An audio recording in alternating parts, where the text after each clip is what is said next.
All right, doing this as a video because I figured it'd be easiest to show. This is the manual that came with the kit. Open it up. I had watched the video online, so I noticed when I was just using this to walk into my workshop to pull up and gather out of my workbench all the things I would need. I start collecting it, and I remember the video said something about removing the bottom bracket.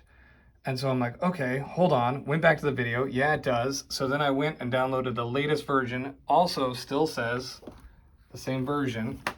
But when I go to the page, this is just downloaded moments ago, get to what's included and then tools needed, definitely a different set of tools needed than what was included. And this more aligns with the videos and whatnot. And of course, I have them all, but definitely what wasn't shipping in the box, and I wanted to let you guys know, considering it's clearly definitely a part of the process now.